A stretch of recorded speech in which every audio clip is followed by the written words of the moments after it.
What's going on? This is Matt from Dice Camera Action, a mashup podcast about board games and movies.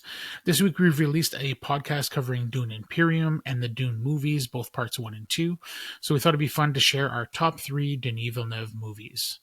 So my number 3 is Blade Runner 2049. When I first heard they were making a sequel, I was skeptical. When I heard it was going to be Villeneuve, that skepticism turned to anticipation. It did underperform at the box office, but just like its predecessor, it did become an instant modern sci-fi classic. The stunning imagery, courtesy of Roger Deakins, is just amazing. Immediately had some iconic imagery that I'm sure everybody's familiar with, even if you're not a fan of sci-fi or this movie. Gosling was great, but for me, it was the supporting cast that really put it over the top. I specifically want to shout out Sylvie Hoeks, who plays Love, and put forward a just terrifying, haunting performance.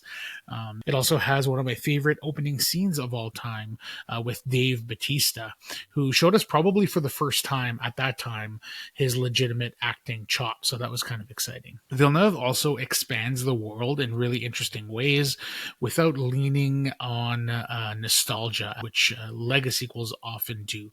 But this is how you do a Lego sequel, so take notes, Hollywood. Dune and Dune Part 2 are my second favorite. I'm cheating a little bit here. I'm putting those two together because it really is just kind of one long narrative. So cheating here, putting Dune and Dune Part 2 is my second favorite Denis Villeneuve movie.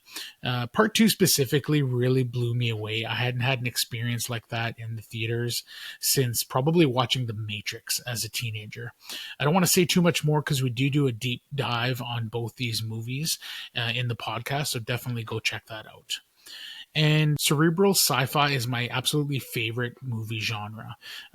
So for that reason, Arrival is my number one Denis Villeneuve movie. This thing was absolutely made for me. The incredible understated visuals, amazing creature design. Those aliens are so cool. It has a genius screenplay and perfect execution from Amy Adams and Jeremy Renner. But what really did it for me was the emotional core and the main themes of the film, which poses the question, is the unbearable pain and grief of losing someone close to you worth the time you got to spend with them? So that is my number one Denis Villeneuve movie. If you want to hear more from us, check out our podcast, Dice Camera Action.